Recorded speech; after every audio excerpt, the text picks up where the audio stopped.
नमस्कार। आज हामी प्लान्ट फिजियोलोजीको च्याप्टर 1 फर्स्ट लेक्चर हामी गर्दैछौँ र यसमा हामीले सुरुमा पढ्छौँ मेटाबोलिजम। के हो त मेटाबोलिजम भनेको? त्यो मेटाबोलिजम भनेको चाहिँ कम्बिनेसन अफ एनाबोलिजम प्लस क्याटाबोलिजम हो।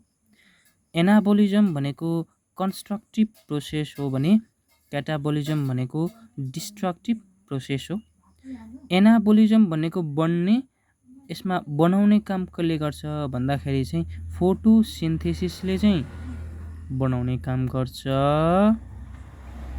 फोटोसिन्थेसिसले बनाउने काम गर्छ र क्याटाबोलिजम भनेको डिस्ट्रक्टिभ प्रोसेस हो, जहाँबाट चाहिँ फुललाई एक प्रकारको बाट इनर्जी निकाल्छ, त्यसमा क्याटाबोलिजम हुन्छ र त्यो प्रोसेसलाई हामीले भन्छौँ रेस्पिरेसन। रेस्पिरेसन र आज चाहिँ हामी प्लान्ट फिजियोलोजीको यो रेस्पिरेसन फोटोसिन्थेसिस मध्ये हामी सबभन्दा पहिला सुरु गर्दैछौँ रेस्पिरेसन र सबैभन्दा पहिला म थोरै यो फिजियोलोजी के हो भन्ने कुरा भन्छु। फिजियोलोजी भनेको फङ्सन हो र हामीले अर्को पनि पढ्नुपर्छ एनाटोमी र फिजियोलोजी एक अर्कामा अति नै सम्बन्धित छन्। पहिला हामीले एनाटोमी पढ्छौँ र त्यसपछि फिजियोलोजी पढ्नुपर्ने हो, तर मैले आज डाइरेक्टली फिजियोलोजी पढाउन गइरहेको छु। Physiology is very important, conceptual पनि छ। त्यही भएर हामी सुरुमै आज हामी रेस्पिरेसनको बारेमा थोरै चर्चा गर्छौँ र physiology is the study of life process र study of functions is called physiology. हामी त्यसमध्येमा नि प्लान्ट फिजियोलोजीको अध्ययन गर्न गइरहेका छौँ है त। रेस्पिरेसन भनेको अक्सिडेटिभ प्रोसेस हो। अक्सिडेटिभ प्रोसेस भनेको के होला भने जसमा अक्सिजन युज भएको हुन्छ, अथवा केमिस्ट्रीमा पनि पढ्नु भएको होला है, oxidation is the loss of electron भन्नुभएको होला, अथवा एडिसन अफ अक्सिजन भन्नुभएको होला, अथवा removal of hydrogen is also oxidation. यो एउटा ब्रेकडाउन हो। यसमा जेनरली इक्जाम्पल दिन्छु भने ग्लुकोजलाई ब्रेकडाउन गरेर हामीले इनर्जी निकाल्छौँ, त्यो एउटा ब्रेकडाउन हो। एक्जर्गोनिक, मैले अस्तिको भिडियोमा पनि भनेको थिएँ, exergonic is similar to exothermic. It is similar to exothermic जसमा हिट इज रिलिज हुन्छ र त्यही हिट जुन इनर्जी रिलिज हुन्छ in the form of ATP भन्छौँ, in the form of ATP, adenosine triphosphate. र एउटा सेलुलर प्रोसेस हो, किनभने यो सेलमा हुन्छ, सेलभित्र हुन्छ र इन्जाइमेटिक प्रोसेस हो। इन्जाइमेटिक प्रोसेस भनेको यसमा विभिन्न प्रकारका रेस्पिरेटरी इन्जाइम्सहरू पाइन्छ र most of the enzymes are found in the mitochondria. यसको हामी चर्चा गरौँला। र यसमा क्याटाबोलिजमबाट के हुन्छ भने रिलिज गरिन्छ इनर्जी। त इनर्जी चाहिँ के को फर्ममा हुन्छ भन्दाखेरि एटिपीको फर्ममा हुन्छ र हामीले यो एटिपीको स्ट्रक्चर समेत पढ्नुपर्छ। अहिले फुल फर्म मात्रै जानौँ, एडिनोसाइन ट्राइफस्फेट। र सबस्ट्रेटको बारेमा जानौँ। सबस्ट्रेट अफ रेस्पिरेसन भनेको के हो त भन्दाखेरि केमिस्ट्रीमा पनि पढ्नुभयो होला तपाईँले, रियाक्सन मेकानिजमतिर सबस्ट्रेट पढ्नुपर्छ। त्यहाँ अर्ग्यानिक कम्पाउन्ड हो from where the respiration starts. Organic compound from where the respiration starts. Now हामी जानौँ अर्डर अफ सबस्ट्रेटको बारेमा। भेरी इम्पोर्टेन्ट छ नानी बाबु। यो सबभन्दा सुरुमा यदि कार्बोहाइड्रेटलाई मेन फोकस हुन्छ, कार्बोहाइड्रेट, त्यसपछि आउँछ लिपिड्स पछि फ्याट, त्यसपछि मात्र प्रोटिन। यो याद गर्ने, लिपिड्स पछि फ्याट र त्यसपछि मात्र आउँछ प्रोटिन, र प्रोटिन सबैभन्दा लास्टमा आउँछ। यो याद गर्नुहोस् है। र हामी जान्छौँ अब टाइप्स अफ रेस्पिरेसनमा। यही सबस्ट्रेटको आधारमा हामीले कुरा गरिरहेको छौँ टाइप्स अफ रेस्पिरेसन। र टाइप्स अफ रेस्पिरेसनमा सबैभन्दा पहिला आउँछ फ्लोटिङ रेस्पिरेसन। र फ्लोटिङ रेस्पिरेसन भनेको चाहिँ के हो नानी बाबु भन्दाखेरि रेस्पिरेसन स्टार्ट्स फ्रम कार्बोहाइड्रेट। कहाँबाट सुरु हुन्छ? कार्बोहाइड्रेटबाट सुरु हुन्छ, अथवा फ्याट्सबाट सुरु हुन्छ, अथवा लिपिडबाट सुरु हुन्छ भने यसलाई हामीले भन्छौँ फ्लोटिङ रेस्पिरेसन। र यो सबैभन्दा युजुअल हो र युनिभर्सल हो भनेको सबैभन्दा धेरै युनिभर्सल हो है, यो याद गर्ने, सबैभन्दा धेरै युज हुने यही हो। त्यसपछि हामी अर्को छ प्रोटोप्लाज्मिक रेस्पिरेसन। प्रोटोप्लाज्मिक रेस्पिरेसन भनेको चाहिँ रेस्पिरेसन स्टार्ट्स फ्रम प्रोटिन, प्रोटिनबाट रेस्पिरेसन स्टार्ट्स हुन्छ भने, प्रोटिनबाट रेस्पिरेसन स्टार्ट्स हुन्छ भने त्यसलाई हामीले भन्छौँ प्रोटोप्लाज्मिक रेस्पिरेसन। र इट इज अनयुजुअल हो, इट इज अनयुजुअल र and only found in the starving cell proteinaceous सिट्सतिर चाहिँ हामी के भन्छौँ, यो फाइन्ड आउट गरिन्छ, यो याद राख्नु होला। अब हामी जान्छौँ on the basis of presence or absence of अक्सिजनको आधारमा पनि रेस्पिरेसन दुई किसिमका हुन्छन्। त्यो भनेको एउटा एरोबिक रेस्पिरेसन हो र अर्को हो एनएरोबिक रेस्पिरेसन। एरोबिक रेस्पिरेसन भनेको चाहिँ त्यहाँ निड अफ अक्सिजन हुन्छ र कम्प्लिट अक्सिडेसन हुन्छ यसमा, in which there is the complete oxidation of organic compound to release energy about 36 or 38 ATP। यसमा सटलको कुरा आउँछ, इलेक्ट्रोन सटल, जस कारणले गर्दा 36 र 38 एटिपी किन हुन्छ म पछि भन्छु, यसको बारेमा जानिराख्नु होला। र एनएरोबिक रेस्पिरेसनमा there is no need of oxygen or in the absence of अक्सिजनको कुरा गर्नुपर्छ, in the absence of oxygen, र it is incomplete breakdown of organic compound just to release 2 ATP, just to release 2 ATP. यसमा म जब रेस्पिरेसनको एउटा efficiency हुन्छ त्यसमा पढ्दाखेरि 1 एटिपीले कति इनर्जी दिन्छ त्यो पनि भन्छु है। अहिले यति जानौँ र म यसमा थोरै एउटा टर्म युज गर्न जान्छु, जस्तै एउटा टर्म छ भेरी इम्पोर्टेन्ट छ है, फ्याकल्टेटिभ। यो पछाडि बोटनीमा हामी पढ्छौँ फ्याकल्टेटिभ भन्ने टर्म। जस्तै मैले लेखेँ फ्याकल्टेटिभ एरोबिक लेखेँ भनेको मिनिङ के हो बाबु भने, फ्याकल्टेटिभ एरोबिक लेखेको meaning it can be aerobic, can be aerobic, can be के हो एरोबिक हो, यो बुझ्ने है त, क्यान बी एरोबिक।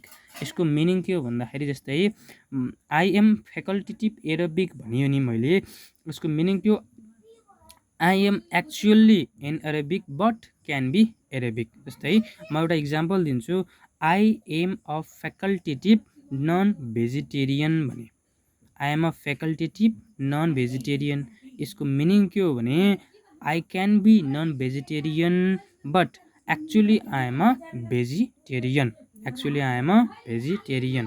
यसको मिनिङ बुझ्ने हो। फ्याकल्टेटिभको मिनिङ के रहेछ भने क्यान बी भन्ने सम्झिने है त, एक्चुअली चाहिँ एन एरोबिक हो तर क्यान बी एरोबिक, बाँच्नको लागि चाहिँ एरोबिक पनि हुनसक्छ है भन्न खोजेको हो, यो नक्कल गर्ने भनेको, जस्तै बुझ्नु पऱ्यो है। र अब हामी जान्छौँ फ्लटिङ, अब हामी कहाँ जान्छौँ, flirting aerobic respiration, flirting aerobic respiration. र यसमा म थोरै मेटाबोलिजममा एउटा कुरा भन्न चाहन्छु। मेटाबोलिजममा एनाबोलिजम भनेको मैले के भने कन्स्ट्रक्टिभ भने, र क्याटाबोलिजम भनेको के भने मैले डिस्ट्रक्टिभ भने। र हामी अब कुरा गर्छौँ यदि एनाबोलिजम ग्रेटर देन क्याटाबोलिजम भयो भने के होला, अभियसली त्यहाँ के होला ग्रोथ अकर्स हुन्छ, यो सबैलाई थाहा भएको कुरो के हुन्छ, ग्रोथ हुन्छ, ग्रोथ हुन्छ। यदि एनाबोलिजम लेस देन क्याटाबोलिजम छ भने अभियसली त्यहाँ के भइरहेको होला भने एजिङ भइरहेको होला बाबु, के भइरहेको होला एजिङ। र हामीले एउटा क्वेसन सोधिसकेको छ, के सोधेको छ भन्दाखेरि study of ageing is called gerontology, के लोजी बाबु, जेरोन्टोलोजी भन्छौँ होला, के लोजी, जेरोन्टोलोजी सोधिसकेको छ, यो जेरोन्टोलोजी, जेरोन्टोलोजी भन्छौँ, के भन्छौँ जेरोन्टोलोजी सोधेको छ है, यो क्वेसन सोधिसकेको छ, यो जेरोन्टोलोजी याद गर्नु है, जेरोन्टोलोजी। यदि एनाबोलिजम र क्याटाबोलिजम इक्वल छ भने त्यति बेला ग्रोथ के होला मेन्टेन हुन्छ, के हुन्छ ग्रोथ मेन्टेन हुन्छ, यो याद गर्नुहोस्, ग्रोथ के होला मेन्टेन हुन्छ है त, ग्रोथ मेन्टेन, यो याद गरौँ है, ग्रोथ मेन्टेन हुन्छ। र अब हामी जाऊँ फ्लटिङ एरोबिक रेस्पिरेसनको अलिकति डिटेलमा। इक्वेसन हेरौँ, इक्वेसन के छ भने यो C6H12O6 सबैले जान्नुभएको होला, यो के हो भने ग्लुकोज हो, ग्लुकोज। र ग्लुकोजमा जब अक्सिजन युज गरिन्छ पक्कै यो अक्सिडेटिभ भइगयो, र यसमा वाटर पनि युज भएको हुन्छ, in the presence inside the cell in the presence of enzymes, जसबाट रिलिज हुन्छ carbon dioxide plus water plus energy in the form of ATP. र तपाईँले यो स्ट्यान्डर्ड हो, स्ट्यान्डर्ड इक्वेसन भनिन्छ, तर एक्चुअली इक्वेसन चाहिँ के हुन्छ भन्दाखेरि C6H12O6 plus 6O2 plus 10H2O हुन्छ, 10H2O हुन्छ, र त्यसमा 6CO2 प्लस 16 H2O हुन्छ। यसमा अलिकति म डिटेलमा भन्छु फेरि, अहिले यति बुझिरहनुहोस् होला। अहिले यही इक्वेसन चाहिँ राम्ररी अध्ययन गर्नुहोस्। पछि यसको इलाबोरेट फर्ममा क्रेब्स साइकल पढाउँदाखेरि कति वाटर निस्क्यो, कतिवटा CO2 बाहिर निस्क्यो, कतिवटा अक्सिजन युज भएको छ, यो सबै कुरा म डिटेलमा त्यो प्रोसेस लेख्दाखेरि काउन्ट गरेर क्यालकुलेसन गरेर हजुरलाई देखाउँछु। अब हामी जान्छौँ यसमा 4वटा मेन स्टेप्स हुन्छ। त्यो स्टेप्स के हो भन्दाखेरि फर्स्ट स्टेप इज ग्लाइकोलाइसिस, त्यसलाई also call as the EMP pathway पनि भनिन्छ। र यसमा 10 स्टेप्स प्रोसेस हुन्छ। 10 स्टेप्स प्रोसेस जुन चाहिँ कहाँ अकर्स हुन्छ भन्दाखेरि साइटोप्लाज्म अफ सेलमा। साइटोप्लाज्म अफ केमा? सेलमा, सेलको साइटोप्लाज्ममा यो हुन्छ। त्यसपछि हामी नम्बर 20 स्टेप्स छ, त्यसलाई भन्छौँ हामीले अक्सिडेटिभ डिकार्बोक्सिलेसन, यो मेम्ब्रेन अफ माइटोकोन्ड्रियामा हुन्छ। त्यसपछि हामी पढ्छौँ क्रेब्स साइकल, जसलाई also call as the tricarboxylic acid cycle पनि भन्छौँ। ट्राइकार्बोक्सिलिक एसिड साइकल अथवा साइट्रिक एसिड साइकल, जुन चाहिँ म्याट्रिक्स अफ माइटोकोन्ड्रियामा, यो धेरै सोधेको छ है नानी बाबु, धेरै सोधेको छ यो म्याट्रिक्स अफ माइटोकोन्ड्रियामा। Best, very very important. Krebs cycle takes place in the matrix of mitochondria. र अर्को छ अक्सिडेटिभ फोस्फोराइलेसन, जसलाई also call as the electron transport system पनि भनिन्छ। त्यो चाहिँ inner membrane of mitochondria, inner membrane of mitochondria. र यहाँनिर भनिदिन्छु mitochondria is the power house of cell, energy currency of cell पनि भनिन्छ। यो याद राख्नु होला। Mitochondria is very important. जब हामी रेस्पिरेसन स्टार्ट गर्नुभन्दा अगाडि, जब क्रेब्स साइकल जान्छौँ त्योभन्दा अगाडि हामी माइटोकोन्ड्रियाको पनि सुरुमा यसको डिटेल पढ्छौँ, पल्ल हामी क्रेब्स साइकलमा छिर्छौँ है त। अब हामी ग्लाइकोलाइसिसतिर जान्छौँ। ग्लाइकोलाइसिस के हो त? ग्लाइकोलाइसिसको बारेमा थोरै अध्ययन गर्छौँ। ग्लाइकोलाइसिसको बारेमा जान्छौँ। ग्लाइकोलाइसिसलाई also call as the EMP pathway पनि भनिन्छ। EMP pathway. पहिला म ग्लाइकोलाइसिसमा, ग्लाइ भनेको के रहेछ? ग्लाइको भनेको ग्लुकोज हो, लाइसिस भनेको स्प्लिटिङ हो। यसको मिनिङ के हो? स्प्लिटिङ अफ ग्लुकोज रहेछ। के रहेछ नानी बाबु? Splitting of glucose is call glycolysis. तपाईँले जुलोजीमा पढ्नुभयो होला, ग्लाइकोजिनेसिस, ग्लाइकोजिनोलाइसिस, ग्लुकोनियोजिनेसिस हो। यस्तै ग्लाइको भनेको के रहेछ भन्दाखेरि ग्लुकोज, लाइसिस भनेको ब्रेकडाउन। र यसलाई EMP पाथवे किन भनिन्छ होला भन्दाखेरि यो डिस्कभरी गर्ने साइन्टिस्टहरूको अनरमा भइरहेको छ। यसमा ईबाट एम्बडेन, अनि एमबाट मेयरहफ र पीबाट पार्नस, र साइन्टिस्टको अनरमा चाहिँ यो EMP पाथवे पनि भनिएको हो, यो याद गर्नु होला। र ग्लाइकोलाइसिसमा अहिले भनिदिन्छु, यसमा कुनै पनि CO2 रिलिज हुँदैन र कुनै पनि अक्सिजन पनि युज हुँदैन, त्यसलाई यसलाई एनएरोबिक पाथवे पनि भनिन्छ। यो याद गर्नु होला। नो CO2 रिलिज, म यहीँ लेख्छु no CO2 release, no CO2 release. यसलाई हामीले भन्न सकिन्छ नो डिकार्बोक्सिलेसन र no oxygen needed, no oxygen needed. Very very important छ यो, भेरी भेरी इम्पोर्टेन्ट छ। This is a step, this is a similar step of anaerobic रेस्पिरेसनको पनि सिमिलर स्टेप हो। एनएरोबिक रेस्पिरेसनमा पनि सुरुमा हुने स्टेप के रहेछ? ग्लाइकोलाइसिस नै हो भन्ने हामीले बुझ्नुपर्छ। ग्लुकोज पछि सिम्पली यसको स्टेप्समा हामी जान्छौँ। सबैभन्दा पहिला ग्लुकोज छ। ग्लुकोज 6 फोस्फेटमा चेन्ज हुन्छ बाई युटिलाइजिङ। यसले एउटा ATP चाहिँ युज गर्छ। यसले एउटा ATP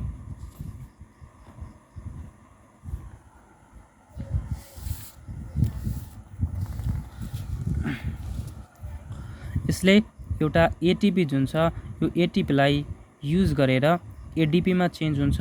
यसको एडिनोसाइन डाइफोस्फेटमा चेन्ज हुन्छ in the presence of Mg2+ as a cofactor. यसै गरी ग्लुकोज 6 यसमा एउटा इन्जाइम पनि युज हुन्छ है। इन्जाइमको बारेमा कुरा गरौँला। त्यो इन्जाइमको नाम हो हेक्सोकाइनेज। कुन इन्जाइम? हेक्सोकाइनेज। जब ग्लुकोज 6 फोस्फेट बन्यो र ग्लुकोज 6 फोस्फेट र फ्रुक्टोज 6 फोस्फेट लगभग उस्तै हो। यसमा यिनीहरू ग्लुकोज र फ्रुक्टोज तपाईँले हेर्नुभयो भने यिनीहरू आइसोमर्स हुन्। कुन आइसोमर्स होला भन्दाखेरि अप्टिकल आइसोमर्सहरू हुन्। तपाईँले पढ्नु पनि भएको होला यदि केमिस्ट्रीमा हुनुहुन्छ भने आइसोमेरिजम 11मा यदि इन्ट्रान्सको प्रिपरेसन गरिरहनु भएको छ भने केमिस्ट्रीमा पढ्नुभयो होला। ग्लुकोजको अप्टिकल आइसोमर्स 2n गरेर जहाँ काइरल कार्बन 4वटा छ 2n गरेर 16वटा आउँछ ग्लुकोजको र फ्रुक्टोजको 8वटा आउँछ। यिनीहरू सबै के हो आइसोमरको कुरा हो। यसमा कुनै पनि यसमा इन्जाइम चाहिँ के रहेछ भने हेक्सोआइसोमरेज इन्जाइम हामीले युज गरेका हुन्छौँ। त्यसपछि हामी जान्छौँ फ्रुक्टोज 6 फोस्फेट र फ्रुक्टोज 6 फोस्फेट र फ्रुक्टोज 1,6 डाइफोस्फेट। यसमा के देख्नुभयो होला भन्दाखेरि यसमा एउटा फोस्फेटको फोस्फरस ग्रुप चाहिँ बढी देख्नुभयो होला। पक्कै पनि यसमा पनि एटिपी चाहिँ टुक्रिएर एटिपी ब्रेकडाउन भएर एडिपीमा गएर एउटा फोस्फेटले रिलिज गर्यो। त्यो फोस्फेटमा यहाँ फ्रुक्टोजमा युज भएर है 1 नम्बर र 6 नम्बरको कार्बनमा फोस्फेट ग्रुप जोडिएको छ र यसमा पनि Mg2+ एउटा कोफ्याक्टरको रूपमा युज गरिन्छ र इन्जाइमको नाम चाहिँ यो एकदम अलि इम्पोर्टेन्ट छ। यसलाई भन्छौँ हामीले फोस्फोफ्रुक्टोकाइनेज र यही स्टेपलाई हामीले रेट डिटरमाइनिङ स्टेप यो पनि याद राख्नुहोस् रेट डिटरमाइनिङ स्टेप भन्छौँ। र फ्रुक्टोज 1,6 डाइफोस्फेट त्यसपछि ब्रेकडाउन भएर दुईटा कम्पाउन्डमा चेन्ज हुन्छ। त्यसको नाम in the presence of enzyme aldolase इन्जाइमको भेरी इम्पोर्टेन्ट याद छ। यसमा के हुन्छ भन्दाखेरि 3 फोस्फोग्लिसराल्डिहाइड डाइहाइड्रोक्सी एसिटोन फोस्फेट यसको नाम के छ डाइहाइड्रोक्सी एसिटोन फोस्फेट यो याद राख्नु होला डाइहाइड्रोक्सी एसिटोन फोस्फेट। र यसको पनि हुन्छ तर हामीले यसलाई एउटै हो भनेर चाहिँ यो 3 फोस्फोग्लिसराल्डिहाइडलाई नै हामीले 2 कम्पाउन्ड हो भनेर हामीले यसलाई 2 ले मल्टिप्लाई गरिदिन्छौँ र हिसाबको क्याल्कुलेसन गर्छौँ पछि है। र 3 फोस्फोग्लिसराल्डिहाइड भनेको चाहिँ 3 कार्बन कन्टेनिङ कम्पाउन्ड हो यो याद राख्नु होला 3 कार्बन कन्टेनिङ कम्पाउन्ड हो। अब हेर्नुहोस् 3 फोस्फोग्लिसराल्डिहाइड 1,3 डाइफोस्फोग्लिसराल्डिहाइडमा चेन्ज भयो। पक्कै पनि यसमा फेरि एक्चुअली हेर्नुहोस् 3 फोस्फोग्लिसराल्डिहाइड छ 1,3 डाइफोस्फोग्लिसराल्डिहाइडमा चेन्ज भएको छ भन्दा पक्कै पनि यसमा त फोस्फरस ग्रुप एउटा बढी छ। यसमा इनअर्ग्यानिक फोस्फेट चाहिँ युज भएको छ यो याद गर्नु होला इनअर्ग्यानिक फोस्फेट S3PO4 को हेल्पबाट है फोस्फोरिक एसिड अर्थोफोस्फोरिक एसिड पढ्नु भएको होला यहाँलाई युज भएको हुन्छ। त्यसपछि हामी जाम 1,3 डाइफोस्फोग्लिसराल्डिहाइड 1,3 डाइफोस्फोग्लिसरिक एसिडमा चेन्ज भयो। यसमा पक्कै पनि अल्डिहाइड जब एसिडमा चेन्ज हुन्छ त्यति बेला अक्सिडेसन भएको हुन्छ। अक्सिडेसनमा हाइड्रोजनको रिमुभल हुन्छ र त्यो हाइड्रोजन चाहिँ NAD निकोटिनामाइड एडिनाइन डाइन्युक्लियोटाइड NAD+ ले लिएर NADH2 बनेको हुन्छ यो याद गर्नु होला। र NAD+ लाई नै हामीले युनिभर्सल इलेक्ट्रोन यो युनिभर्सल NAD+ के हुन्छ यसमा हाइड्रोजन लिएर रिड्युस्ड भएर के बन्छ NADH2 बन्छ है यो याद राख्नु होला NADH2 बन्छ। र यति बेला अक्सिडेसन भएको हुन्छ किनभने रिमुभल अफ हाइड्रोजन भइरहेको छ। र यसमा यसलाई इन्जाइमको नाम यही कम्पाउन्डको नाम लेखिन्छ र त्यसपछि डिहाइड्रोजिनेज लेखिन्छ। म यसमा डिहाइड्रोजिनेज मात्र लेख्छु डिहाइड्रोजिनेज।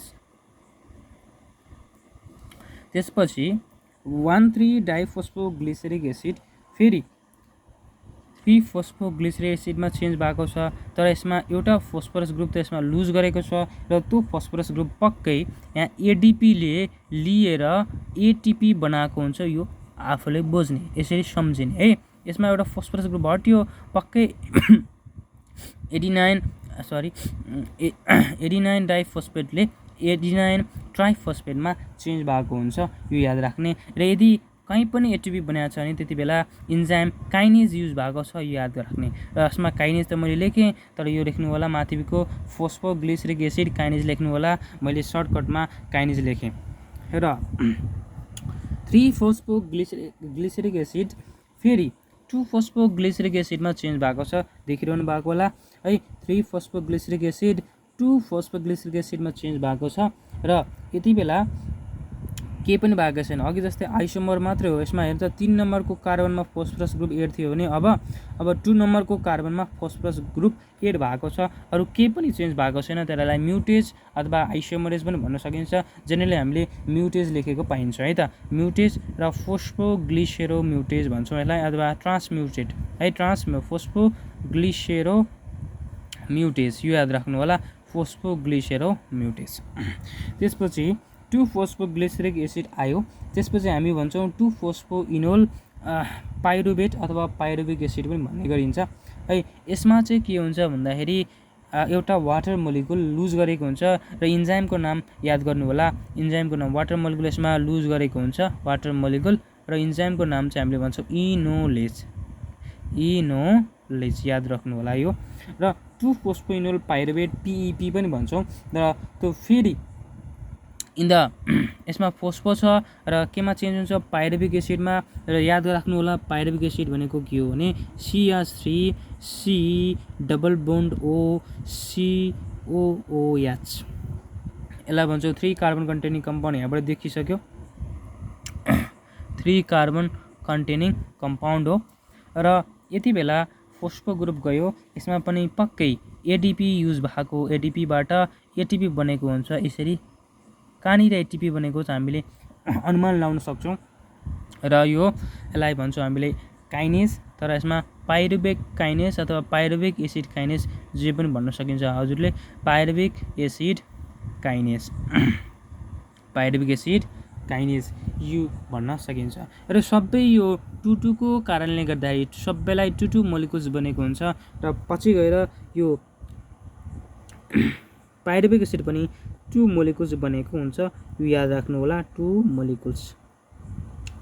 र फर्दर स्टेपमा हामीले एउटा मोलिकुल्सको कुरा गर्छौँ, तर यसमा कति बनेको हुन्छ सोध्नु भयो भने 2 मोलिकुल्स अफ पाइरुविक एसिड चाहिँ बनेको हुन्छ, याद राख्नु होला। के रहेछ ग्लाइकोलाइसिस, ग्लाइकोलाइसिसमा के बन्दो रहेछ आखिरमा 2 मोलिकुल्स अफ पाइरुविक एसिड बन्दो रहेछ, केबाट, ग्लुकोजबाट, यो याद राख्नु होला। र यसमा म अब थोरै क्याल्कुलेसनको कुरा गर्छौँ, क्याल्कुलेसन, र यसमा थोरै याद राख्नु भयो होला तपाईँले, कहीँनिर मैले डबल एरो दिएको छु, रिभर्सिबल दिएको छु, र कहीँनिर मैले इरिभर्सिबल दिएको छु। जेनरली 1, 3 र 10, generally 1 number step, 1 number step, अनि 3 नम्बर स्टेप हेर्नु होला, 1 नम्बर स्टेप, 3 नम्बर स्टेप, र लास्टको 10 नम्बर स्टेप चाहिँ मैले के लेखेको छु, इरिभर्सिबल लेखेको छु, अरू सबै रिभर्सिबल लेखेको छ। र कुनै कुनै बुकमा 1, 3, 7, 10 पनि भन्छन्, तर मैले अलि खोज्दाखेरि चाहिँ धेरै 1, 3, 10 चाहिँ मैले सुने, त्यही 1, 3, 10 लेखेको छु। यसमा केही फरक पर्दैन, तपाईँलाई इक्जाममा एरो कहाँ यस्तो सोध्दैन, तैपनि बुझिराख्नु होला, अलिकति खोजेर स्पष्ट हुनु होला। र हामी अब क्याल्कुलेसनको बारेमा थोरै कुरा गर्छौँ। क्याल्कुलेसन भेरी भेरी इम्पोर्टेन्ट, सबभन्दा बढी यसैबाट सोध्छ, क्याल्कुलेसनबाटै सोध्छ हो। र यसमा क्याल्कुलेसनमा तपाईँले यसो डाइरेक्टली हेर्नु सक्नु भएको छ। क्याल्कुलेसनमा के छ भने क्याल्कुलेसनमा के हेर्न सक्नुहुन्छ भने यसमा युज्ड एटिपी भएको छ, सुरुमा युज्ड भइसकेको छ, युज्ड एटिपी, यसलाई इन्भेस्टमेन्ट गरे फेज पनि भन्छौँ। युज्ड एटिपी कति छ हेर्नु भयो होला, हेर्नु माथिपट्टि 2टा एटिपी युज भएको छ, 2टा एटिपी युज भएको छ, यो याद गर्न सक्नुहुन्छ। र टोटल प्रोड्युस्ड एटिपी, त्योभन्दा टोटल एटिपी प्रोड्युस्ड भनेको यो पुरै साइकलबाट भन्नु खोजिरहेको छु मैले, पुरै साइकलबाट। एउटा हेर्नुहोस्, एउटा कुरो के छ भने यदि डाइरेक्टली कुनै कम्पाउन्ड चेन्ज हुँदा अर्को कम्पाउन्डमा चेन्ज हुँदाखेरि डाइरेक्टली एटिपी निस्किन्छ भने त्यसलाई हामीले सबस्ट्रेट लेभल फोस्फोरिलेसन भन्छौँ। Substrate level SLP, substrate level phosphorylation. र सबस्ट्रेट लेभल फोस्फोराइलेसनबाट हेर्नु त 1,3 डाइफोस्फो हेर्नु है, 1,3 ग्लिसरिक एसिडबाट जब 3 फोस्फोग्लिसरिक एसिडमा गएको छ यहाँ, त्यति बेला यसमा एटिपी निस्केको छ र अर्को अन्तिममा पनि हेर्नुस् 2-फस्फोइनोल पाइरुवेटबाट जब पाइरुविक एसिड गएको छ यसमा पनि एटिपीबाट एटिपी गएको छ र यसमा 2 मोलिकुल्स भएको कारणले गर्दाखेरि मैले यहाँ 2 एटिपी त छ तर यसमा 2 एटिपी सुरुमा बनेको छ तर 2 मोलिकुल्स भएको कारणले गर्दा मैले यसलाई 2 ले मल्टिप्लाई गरेँ जुन चाहिँ एसएलपी हामीले के भन्छ त्यसलाई एसएलपी सबस्ट्रेट लेभल फस्फोरिलेसनबाट भएको हो याद गर्नुस्। त्यसपछि अर्को कुरा याद राख्नुस् कतवटा एनएडीएस2 पनि बनेको छ भन्दाखेरि यहाँनिर एउटा बनेको छ एउटा दुईटा मोलिकुल्स भएको कारणले दुईटा लेख्छु म प्लस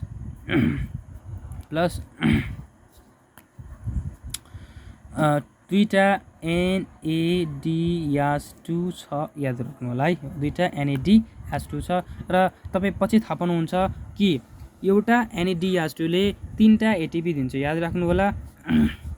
म यहाँ लेख्छु माथि 1 NADH2 ले 3टा एटिपी दिन्छ याद राख्नु होला र 1 FADH2 ले 2टा एटिपी दिन्छ यो याद राख्नु होला।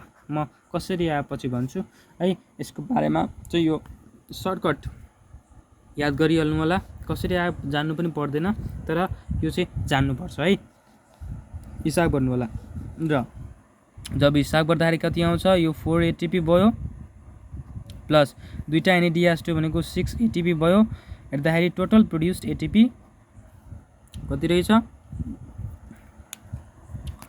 10 एटिपी छ 10 एटिपी। यदि हामीले नेट गेन एटिपी लेख्यो भने कति हुन्छ होला नेट गेन एटिपी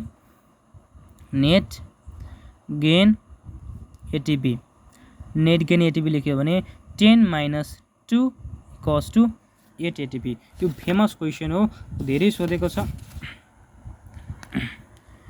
8 एटिपी तर क्वेसनमा कहिलेकाहीँ के सोध्छ भने net gain ATP in glycolysis सोध्यो अप्सनमा 8 छैन भने त्यति बेला अप्सनमा कति हुन्छ 2 हुन्छ किनभने त्यति बेला पक्कै पनि यो एनारोबिक रेस्पिरेसनको सोधे होला भनेर जान्नु होला किनभने एनारोबिक रेस्पिरेसनमा जुन यो NADH2 छ नि यो NADH2 पछि रेस्पिरेसनको अरु स्टेपमा इलेक्ट्रोन ट्रान्सपोर्ट सिस्टम र अक्सिडेटिभ फस्फोराइलेसनमा नगइकिन त्यसले एटिपी दिँदैन जसले गर्दाखेरि सबस्ट्रेट लेभलबाट निस्केको एटिपी मात्र यसको फाइनल एटिपी हुन्छ र यसमा 4वटा निस्केको छ 2टा युटिलाइज हुन्छ त्यसमा पनि र 2 एटिपी मात्र यसको रिमेनिङ हुन्छ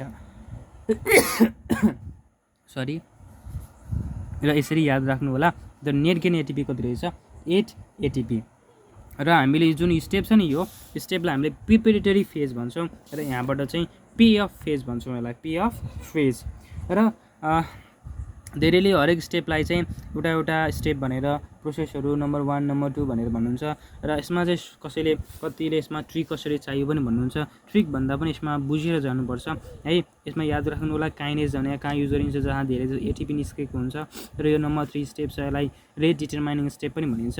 यसबाट एउटा इफेक्ट आउँछ पछि भन्छु म एउटा इफेक्ट छ है त्यो पछि भन्छु र यो चाहिँ कन्ठ बनाउनुस् होला र यसरी एउटा चार्ट पनि बनाउन सकिन्छ।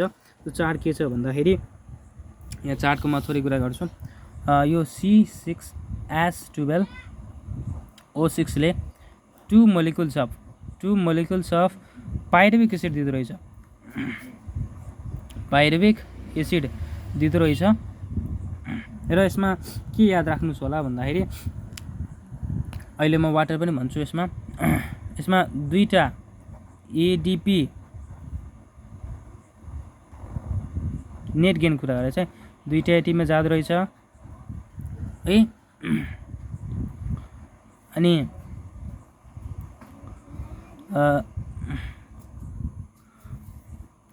दुईटा H3PO4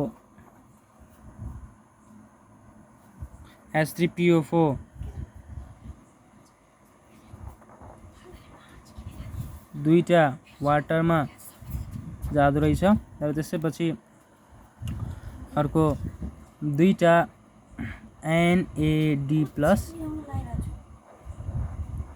दुईटा NADH2 मा जाँदो रहेछ। यसरी कम्बाइनली तपाईहरुले यति मात्र याद गर्न नै सक्नुहुन्छ सर्टकटमा तर सकभर यो स्टेप नै याद गरेको धेरै राम्रो हुन्छ तपाईहरुलाई र क्वेशन मैले भनिसके ग्लाइकोलाइसिस लगभग 10 स्टेप प्रोसेस सोधेको छ 10 स्टेप प्रोसेस हो नम्बर क्वेसन। र अर्को ग्लाइकोलाइसिस एनाएरोबिक हो किनभने एनाएरोबिक रेस्पिरेसनको पनि स्टार्ट यही हो। यसमा no CO2 release, no oxygen needed, याद राख्नु होला। EMP पाथवे पनि भनिन्छ यसलाई। र glycolysis takes place in the cytoplasm of cell. र total number of ATP gain कति हुन्छ, नेट गेन एटिपी कति हो, यस्तै यस्तै क्वेसन्सहरू सोधिरहेको हुन्छ। र यसमा थोरै इन्जाइमको बारेमा थोरै ख्याल राख्नु होला। र लगभग यति नै हो। यदि म अब अर्को भिडियोमा चाहिँ यसको ग्लाइकोलाइसिसमा आएका पास्ट क्वेसन्सहरू के रहेछन् भनेर तपाईँलाई देखाउने पनि छु। र त्यसपछि म स्टार्ट गर्छु क्रेब्स साइकल। र त्योभन्दा अगाडि म माइटोकोन्ड्रियाको बारेमा नि अलिकति डिटेल पिक्चरको बारेमा थोरै जानकारी गरेर मात्र क्रेब्स साइकल स्टार्ट गर्छु। र त्योभन्दा अगाडि पनि अक्सिडेटिभ कार्बोक्सिलेसन हुन्छ किनभने यो पाइरुभिक एसिड भनेपछि हार्मफुल हुन्छ। एसिड डाइरेक्टली माइटोकोन्ड्रियाभित्र छिर्दैन, यसको लागि कुनै स्टेप हुन्छ बिचमा, एउटा फड्को मार्ने स्टेप, त्यसलाई भन्छ हामीले गेटवे र लिङ्क रियाक्सन। त्यो अक्सिडेटिभ डिकार्बोजाइलेसनमा हामीले पढ्छौँ, अक्सिडेटिभ डिकार्बोजाइलेसन। यति याद राख्नु होला। ग्लाइकोलाइसिस इज द के रहेछ, breakdown of glucose into 2 molecules of pyruvic acid. अहिले यति नै याद राख्नु होला। हस् त आजलाई यति नै, धन्यवाद।